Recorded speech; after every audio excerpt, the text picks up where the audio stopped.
ఇప్పుడు మనము ఈ ఎపిసోడ్లో అంటే ఈ భాగం లోపల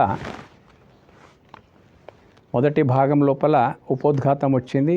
రెండవ భాగం లోపల విషాద యోగం యొక్క అంతరార్థం వచ్చేసింది. ఇప్పుడు శ్లోకాల లోపలికి వెళ్ళిపోవడం మనం చాలా కీలకమైనటువంటి శ్లోకము. ధృతరాష్ట్రుని ముఖతః వెలువడ్డ శ్లోకము ఇది. ఒక్క మాటలో చెప్పాలంటే ఈ మొదటి శ్లోకమును వివరించుకొని చివరి శ్లోకం 78వ శ్లోకం 18వ అధ్యాయం లోపల ఈ రెండింటి మధ్య లోపలనే మొత్తం భగవద్గీత. ఇవి రెండు ఎలాంటి అంటే ఒక పారే ఏరుకు ఒడ్డులు, ఇక్కడ ఒడ్డు అక్కడ ఒడ్డు రెండు ఉంటాయి కదా.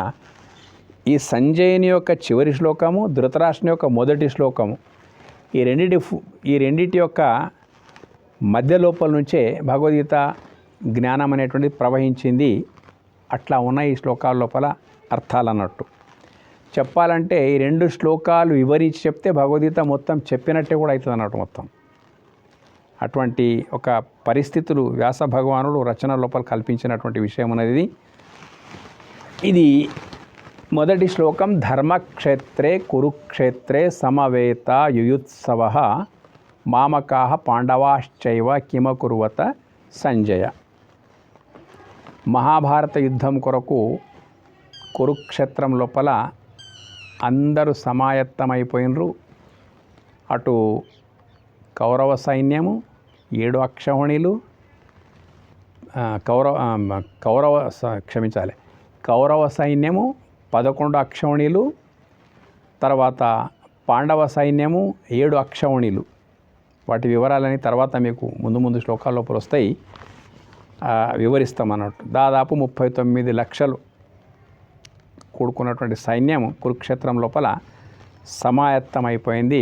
రథికులు ఉన్నారు, ఏనుగులపై ఉన్నటువంటి వాళ్ళు ఉన్నారు, తర్వాత అశ్వాలపై ఉన్నటువంటి వాళ్ళు ఉన్నారు, పదాతి దళం కూడా ఉంది. ఈ రకంగా 4 రకాల సైన్యం అంతా లెక్క పెట్టేస్తే 18 అక్షౌహిణీలు అంటే 39 లక్షల పైచిలుక అయిపోతుంది అన్నట్టు. అందరూ అక్కడ సమావేశం అయిపోయినరు. అందుకే ధృతరాష్ట్రునికి మానసికంగా పరితాపం పెరిగిపోయింది. అంధుడు కాబట్టి ఏమి చూడలేడు ధృతరాష్ట్రుడు. అయితే వినడం మాత్రం ఆయనకు సాధ్యము. మరి కురుక్షేత్రం లోపల యుద్ధం జరుగుతూ ఉన్నది. హస్తినలో వీళ్ళున్నారు, మధ్య దూరం బాగా ఉంది. ఎట్లా తెలుసుకునేది ఎట్లాగా? ఆతృత. సంజయుడు దగ్గర ఉంటాడు ఎప్పటికీ ధృతరాష్ట్రునికి. అతడికి దగ్గర తీసుకొని ధృతరాష్ట్రుడు ఏమంటాడంటే, పదాలు చాలా అద్భుతంగా జోడించబడిన ధర్మక్షేత్రే కురుక్షేత్రే. కురుక్షేత్రం అనేటువంటిది ధర్మబద్ధమైనటువంటి క్షేత్రము. అక్కడ ధర్మానికే విజయం జరుగుతుంది. కాబట్టి ఆ ధర్మక్షేత్రం లోపల కురుక్షేత్రంకే ధర్మక్షేత్రం అంటున్నట్టు. అంటే అక్కడ ధర్మమే విజయం సాధిస్తుంది. కాబట్టి మొదలే అర్థం చేసుకుంటున్నాడు ధృతరాష్ట్రుడు, అది ధర్మక్షేత్రం నాయన, కురుక్షేత్రం అంటే మామూలు కాదు. సమవేత యూత్సవ, అక్కడ సమాయత్తమైనటువంటి నా వారు పాండవులు ఉత్సాహంతో, ఎంతో ఉత్సాహంతో యుద్ధంకు పోయినటువంటి వాళ్ళు ఎవరైతే ఉన్నారో కౌరవ పాండవులు. మామకాహ అంటే నా వారలు, ధృతరాష్ట్రుని వారలు ఎవరంటే కౌరవులు. పాండవాశ్చైవ, వాళ్ళతో పాటు ప్రత్యర్థులైనటువంటి వాళ్ళు పాండవులు అంటే పాండవ సైన్యం. మామకః పాండవాశ్చైవ కిమకుర్వత, అక్కడ పోయి ఏమి చేసిరి సంజయ నాకు చెప్పు అని అడుగుతున్నాడు అన్నట్టు. ఇది ఐతిహాసికమైనటువంటి అర్థంలో తీసుకుంటే అందరికీ అర్థమైపోతుంది. ఏమిటంటే కురుక్షేత్రం లోపలనే భారత యుద్ధం జరిగింది కాబట్టి దాని సందర్భం లోపల అక్కడ అన్నాడు ఎవరు ధృతరాష్ట్రుడు సంజయునికి అడిగిండు. ఇది సామాన్యమైన అర్థం అన్నట్టు, అందరికి అర్థమయ్యే విషయము. కానీ విశేషం లోపలికి వెళ్ళిపోతే మాత్రం చాలా చాలా అర్థాలున్నాయి ఇందు లోపల. మనం అంతరార్థం లోపలికి వెళ్ళిపోదాం. కురుక్షేత్రం ధర్మక్షేత్రం అంటే కాంక్షంత కర్మణాం సిద్ధిం యజంత ఇహ దేవత క్షిప్రం హే మానుషేలోకే సిద్ధిర్భవతి కర్మజ.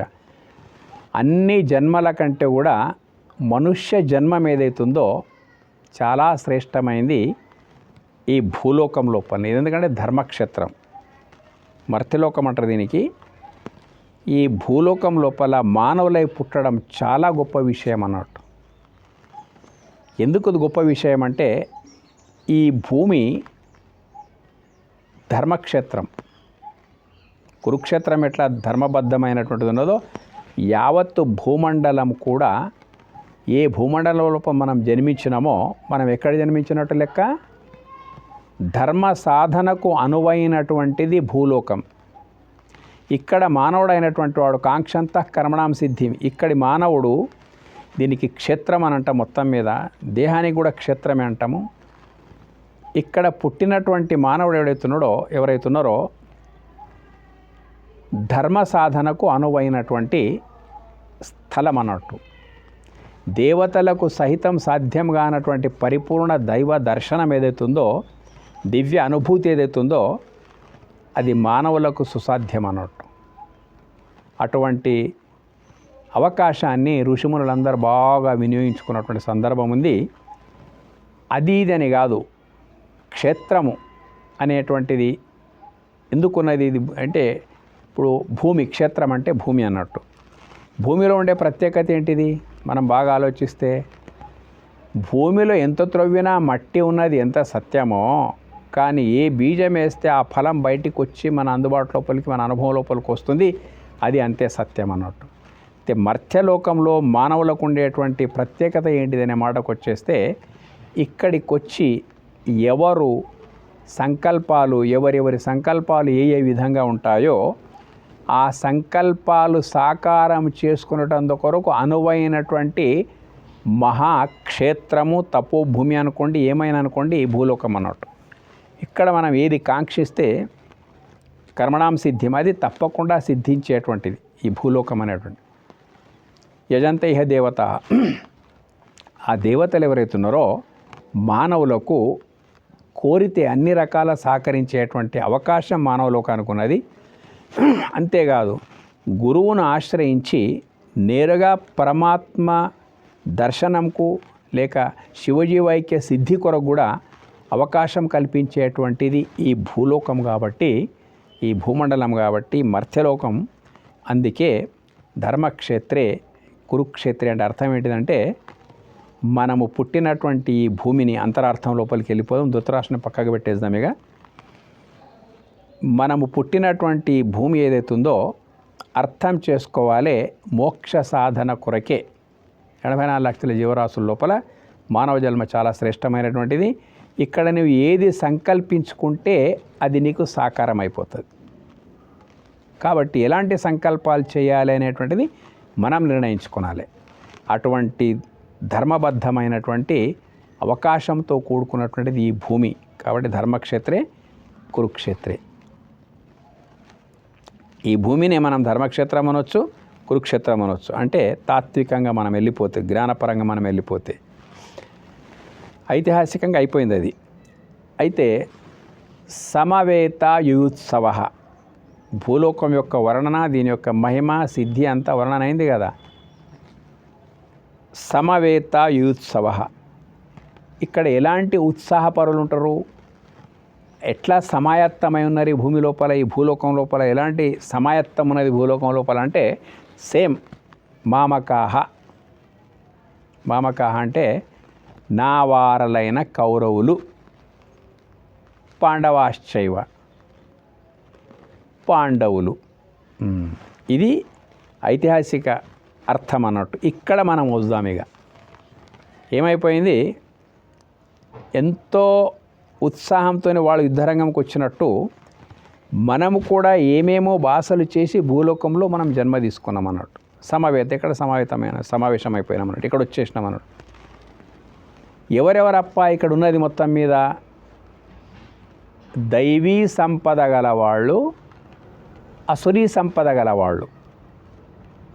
అంటే సజ్జనులు, దుర్జనులు రెండు కూడా ఈ లోకం లోపల అందుబాటు లోపల ఉంటారు మనకు. అందుకే ఇక్కడ మనమేం అర్థం చేసుకోవాలి? దుర్జనులు ఎవరబ్బా అంటే ఈ లోకం లోపల నాది నాకే కావాలి, ఎదుటివాడిది కూడా నాకే కావాలి, నేను బాగుండాలి, ఎదుటివాళ్ళు నాశనం కావాలనేటువంటి లక్ష్యంతో దేవుడు తనకిచ్చిన శక్తులన్నిటిని దుర్వినియోగం చేసుకుంటూ ప్రజలకు కీడు కలిగిస్తూ తరతమ భేదం లేకుండా తన స్వార్థం నింపుకునడం కొరకు తన వాళ్ళైతేమి ఎవరైతేమి దాని కొరకు కొట్టుమిట్టాడుతున్నటువంటి వాళ్ళు ఎవరైతే ఉన్నారో రాక్షస సంపదలో పుట్టినటువంటి వాళ్ళు. ద్వౌభూత సర్గలోకేస్మిన్ దైవ ఆసురయవచ. సృష్టి లోపల దైవీ సంపత్తి గలవారు, రాక్షస సంపత్తి గలవారు ఇద్దరు ఉన్నారు అన్నట్టు మొత్తం మీద. ఇక్కడ మామకాహ అంటే రాక్షస సంపదలో పుట్టినటువంటి వాళ్ళు, దుర్యోధనాదులు మొత్తం మీద. దైవీ సంపద వాళ్ళు ఎవరప్ప అంటే పాండవులు. అంటే పాండవులు ప్రపంచం లోపల ఉండేటువంటి సన్మార్గ వర్తనలకు ప్రతినిధులు అనుకుందాం. కౌరవులు ప్రపంచంలో ఉండేటువంటి దుర్మార్గుల వర్తనకు ప్రతీకలు అనుకుందాం మనం మొత్తం మీద. ఇక్కడ ఈ ఇద్దరితోనే ఉన్నది ప్రపంచం, ఇంకెవరు లేరు. ఇక్కడ నిరంతరము ఈ ఘర్షణ జరుగుతూ ఉంటుంది అన్నట్టు. దుర్మార్గులు ఎప్పుడూ సన్మార్గులను హింసించడము, బాధించడము, పీడించడమే వాళ్ళ యొక్క లక్ష్యమై ఉంటుంది అన్నట్టు. ముందు ముందు భగవద్గీతలో చాలా విషయాలు వస్తాయి, దుర్మార్గుల యొక్క నిర్వచనం అన్నట్టు. అలాంటి పనులు చేసిన దుర్యోధనాదులు కూడా ఏం పని చేసిండ్రు? సొంతగా ఒకే వంశస్థులైన అన్నదమ్ములైనప్పటికైనా ఈర్ష్య, ద్వేషాలు తోని వాళ్ళు సుఖపడకూడదు, వాళ్ళు నాశనం అయిపోవాలి, ఇటువంటి రాక్షస లక్షణాలతో కూడుకొని లక్క ఇంటికి దహనం చేసిండ్రు. మరి వాళ్లకు మాయా జూదం లోపల పిలిచి వాళ్ళకంతా ఏం చేయాలని అవన్నీ చేసేసి అడవుల పాలు చేసిండ్రు. వాళ్ళ నిబంధనల ప్రకారం తిరిగి వస్తే రాజ్యం ఇవ్వకుండా శ్రీకృష్ణ రాయభారం లాంటి దాన్ని కూడా తిరస్కరించి పడేసినారు. ఎవరు? కౌరవులు. అంటే దుర్మార్గానికి పాటుపడ్డారు. దేనికి కూడా వాళ్ళు లెక్క పెట్టలేదు. ఎవరు? కౌరవులు. కాబట్టి దుర్జనులకు, రాక్షస సంపదలో ఉన్నటువంటి వాళ్లకు ప్రతినిధులు ఎవరు? వాళ్ళు కౌరవులు. సన్మార్గులు ఎవరప్ప?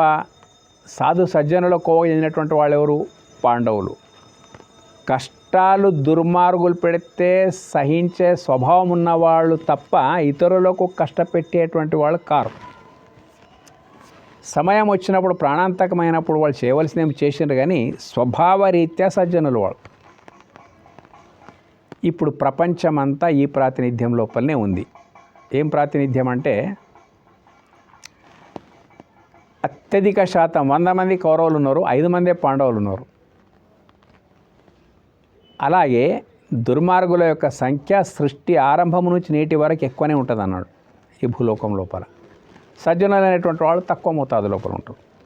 కాబట్టి పాండవులు అనేటువంటి వాళ్ళు 5 మందే ఉన్నారు, కౌరవులు అనేటువంటి వాళ్ళు 100 మంది ఉన్నారు. అంటే అత్యధిక శాతంకు ప్రతినిధులు వాళ్ళు, సజ్జనులైనటువంటి స్వల్పంగా ఉండేటువంటి వాళ్ళ ప్రతినిధులు వీళ్ళతోనే నిండిపోయింది ప్రపంచం అంతా. మామకాహ పాండవాశ్చైవ. ధర్మక్షేత్రమైనటువంటిది, కురుక్షేత్రమైనటువంటి పవిత్రమైనటువంటిది మానవలోకం, భూమండలం. ఇక్కడ మనం సమాయత్తం అయిపోయినామంటే మన జన్మలు వచ్చేసినాయి. ఇక్కడ వచ్చిన తర్వాత ఉన్నాయేంటిది ఇక్కడ అనే మాటకు వచ్చేస్తే ఇవే ఉన్నాయన్నట్టు. దుర్మార్గుల సంఖ్య బాగా ఉంది, సన్మార్గుల సంఖ్య తక్కువ ఉంది. నిరంతరం దుర్మార్గులు, సన్మార్గులు ఒకరికొకరు ఘర్షణ పడుతూనే ఉంటారు. ఇటువంటిది మన జన్మ, ఈ లోకం లోపల వచ్చినటువంటి మన జన్మ. కిమకుర్వత సంజయ. ఏం చేసిండ్రు వాళ్ళంటే చేసిండ్రు, ఏం చేయాలి అదంతా చేసిండ్రు. చేసిన తర్వాత మొత్తం 100 మంది లోపల ఒక్కడు మిగలలేదు, 5 మంది లోపల ఒకడు చావలేదు. ఇది చేసినటువంటి పని అన్నట్టు. అంటే మామకాహ పాండవాశ్చైవ కిమకుర్వ తసంజయ. ఇది మనము తాత్వికంగా అర్థం తీసుకుంటే ఏంటిది? ఏ లోకం లోపల భూలోకంలో మనం పుట్టినామో ఇది ధర్మక్షేత్రము, కురుక్షేత్రం. ఇందులోపల మనం జన్మించినాం. సమవేత ఉత్సవం అంటే మనం ఇక్కడికి వచ్చేసినాం. ఏంటిది? జీవితం కూడా ఒక యుద్ధమే. ఇక్కడ వచ్చి యుద్ధం తప్ప మళ్ళీ ఏం లేదు. నిరంతరము దుర్మార్గులు బాధ పెడుతూనే ఉంటారు, సన్మార్గులు వాటిని ఎదుర్కొంటూనే ఉంటారు మొత్తం మీద. ఇటువంటి లోకం. ఇక్కడ మామకాహ అంటే దుర్మార్గులు ఉన్నారు, పాండవాశ్చయం అంటే సన్మార్గులు ఉన్నారు. ఏం చేస్తున్నారు? ఇక్కడ వచ్చి ఘర్షణ జరుపుతూ ఉన్నారు. ధర్మనిష్ఠులు ఎప్పుడు తమ ధర్మం తప్పరు, దుర్మార్గులు ఎప్పుడు ధర్మాన్ని ఆచరించరు. అటువంటిది ఈ లోకం అన్నట్టు వీటి మధ్యలోనే మనం బతుకుతూ ఉన్నాము. కాబట్టి ఏం చేసిండ్రు వాళ్ళు అనే మాటకు సమాధానం కూడా ధర్మానికే జయం కలిగింది, అధర్మానికి నాశనం కలిగింది అన్నట్టు. ఇది జరుగుతుంది ఈ భూలోకం లోపల కూడా. దుర్మార్గులది ఎంతో కొంతకాలము ఉద్ధృతి జరుగుతూనే ఉంటుంది. చివరికి అధర్మానికి పరాజయం తప్పదు, ధర్మానికి విజయం తప్పదు. ఈ లోకం లోపల ఇదే ఉంటుందనేటువంటి విషయము మనం తెలుసుకోవాలన్నట్టు మొత్తం మీద. ఇది మొదటి శ్లోకం యొక్క అర్థం. ఇది చాలా నిగూఢమైనటువంటిది. వివరించి మీకు చెప్పవలసి వచ్చేసింది. వ్యవహారికంగా అర్థం అంటే సంజయుడు ధృతరాష్ట్రుడు వాళ్ళిద్దరి మధ్యలో అట్లా జరిగిపోయింది. తాత్వికమైన అర్థం తీసుకుంటే ప్రపంచానికి నిరంతరము పనికొచ్చేటువంటి అంతరార్థం ఇందులోపల ఇమిడి ఉన్నదన్నట్టు. సృష్టి లోపల ఎప్పుడు దుర్మార్గులు సన్మార్గులే ఉంటారు, వాళ్ళిద్దరి మధ్యలో ఘర్షణ జరుగుతూ ఉంటుంది. సన్మార్గులు కనుక వాళ్ళు నిష్ఠాగరిష్టతతో ఉంటే దుర్మార్గుల యొక్క పరాజయం తప్పదు అనేటువంటి ఒక ఇన్స్పైరేషన్, స్ఫూర్తి మనకు ఈ శ్లోకం ఇస్తుంది. దీని లోపల ఉన్నటువంటి విశేషమైన అంతరార్థం ఇది.